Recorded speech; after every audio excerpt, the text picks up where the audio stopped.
Earlier this week, on Tuesday, I took kind of a long drive.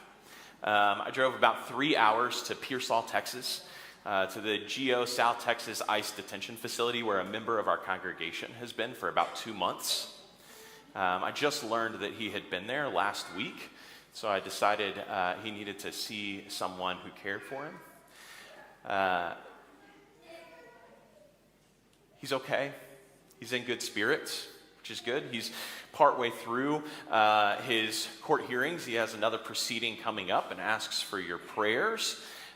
He was here. He did overstay his visa. He fears for his life to leave the country to get it renewed, and so he overstayed his visa. He was picked up. And I told my kids this. I said, if you got taken away from everybody you knew and hadn't seen anybody you know for a couple of months, you would want to see somebody that you knew. So I took a whole day to drive out there, to wait in line to spend about an hour with him. Through the, like a movie, right? Through the glass with the phone to talk. I've made visits in other prisons before, so it was not entirely unfamiliar to me. Part of what was heartbreaking in this story is that he shared before he was at this facility, the facility he was at, all they got to eat for the first 4 days he was there was 1 apple a day. 1 apple a day. I was thinking, what a miracle that he survived and was in good health and that anybody does. I was also then struck again by these words from the prophet where we hear God speak, hey, everyone who thirsts, come to the waters. And everyone who is hungry, come eat and be filled for free. This person also has a severe pork allergy, blood sugar problems, and a chronic pulmonary issue. And so what they eat is really important. You can't just eat anything. And I kept hearing these words from Isaiah on a long drive out and back. Everyone who thirsts, come to the waters. Everyone who is hungry, come eat and be filled. Come eat free of charge. We live in a world where we trap everything into scarcity. We think that everything we give to someone else is one less thing we have for ourselves. I wonder if the crowds scattered around thought the same way the disciples did. We don't have enough to go around, Jesus. We got to make sure we can eat. So let's send everybody else away. So you can imagine their surprise when Jesus says, no, you give them something to eat. Share what you have. Do it first. After all, this is the same Jesus who, near this point in the gospel, is sitting teaching and says, don't worry about what you're going to eat today. God provides our daily bread. Tomorrow has enough worries of its own. Today has enough worries of its own, I should say. Focus on what's right in front of you. Trust in God's provision for your daily bread. Friends, how different when we live in that scarcity place that says, if we share with those who don't have, what will be left for me? When the posture of Jesus is one that trusts that this world has enough. 12 baskets more than enough, actually. So let me tell you another story from this week. On Friday, I was here packing backpacks. Again, maybe for people who don't have enough money to buy the school supplies for their kids, or who, if they spend that money on school supplies, might have a hard time paying their electricity bill this month, especially when we finally hit our triple-digit days. And we were here, and in about an hour, 144 backpacks were full of school supplies.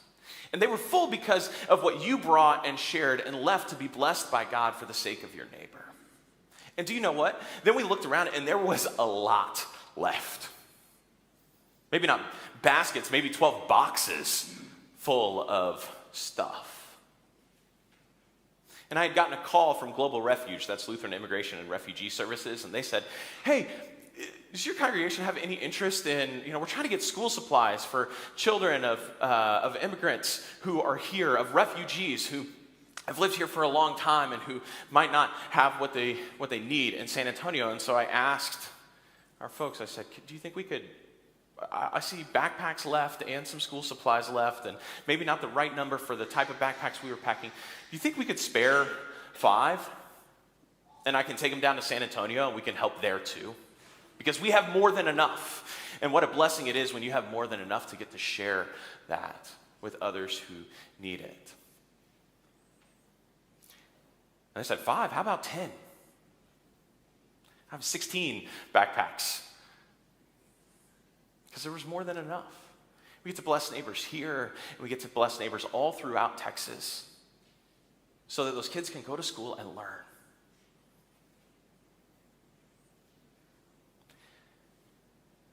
Over the course of this year already, because of your generosity and what you have shared with God through this congregation, we've given over $16,000 in direct assistance through our Good Neighbor Fund.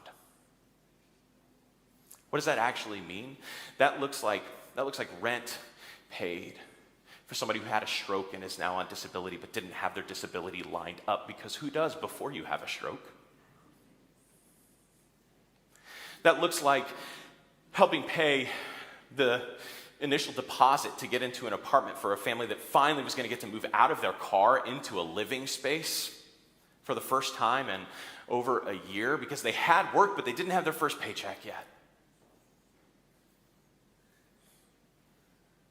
Friends, these are stories of abundance, of more than enough. When you take what you have and share it with God, it is more than enough.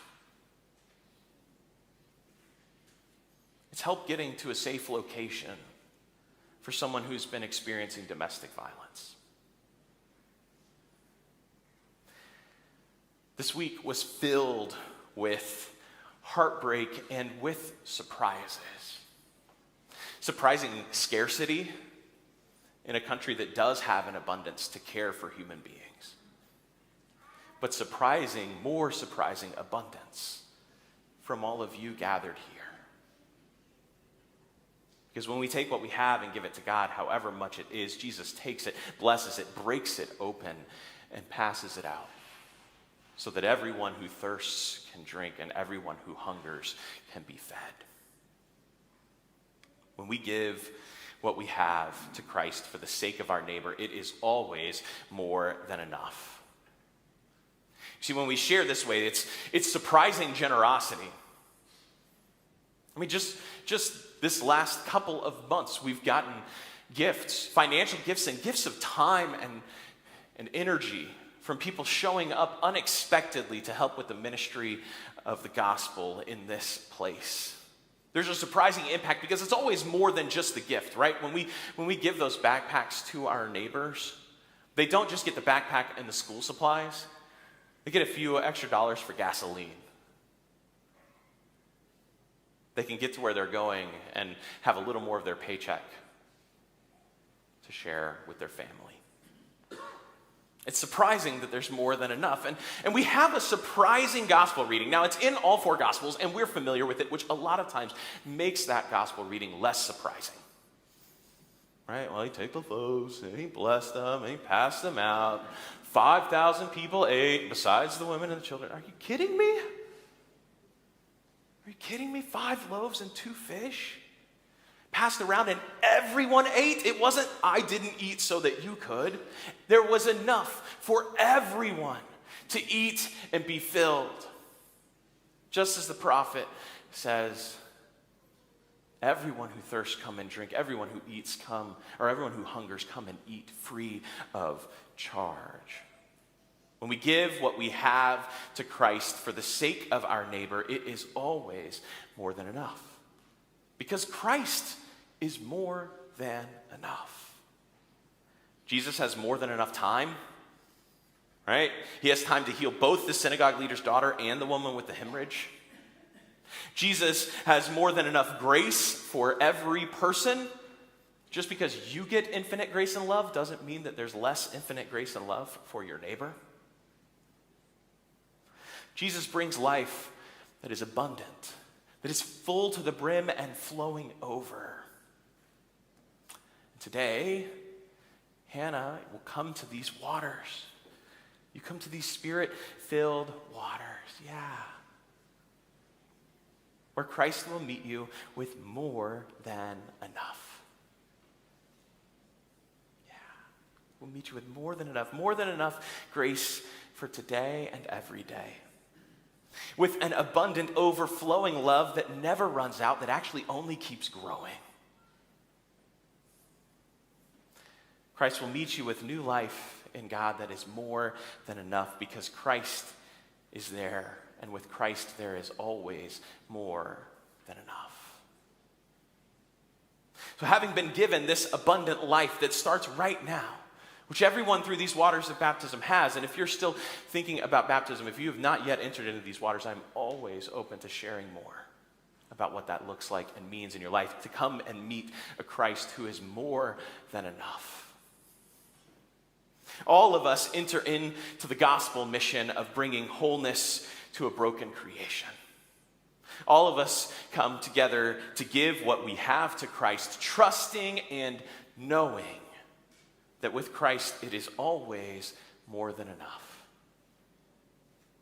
5 loaves and 2 fish feed thousands upon thousands. Everyone who hungers has food ready for them. And everyone who thirsts is filled with the very water of life. May we live from this space of abundance, knowing that just as much as we receive it and need it, we are to share it because we all need it.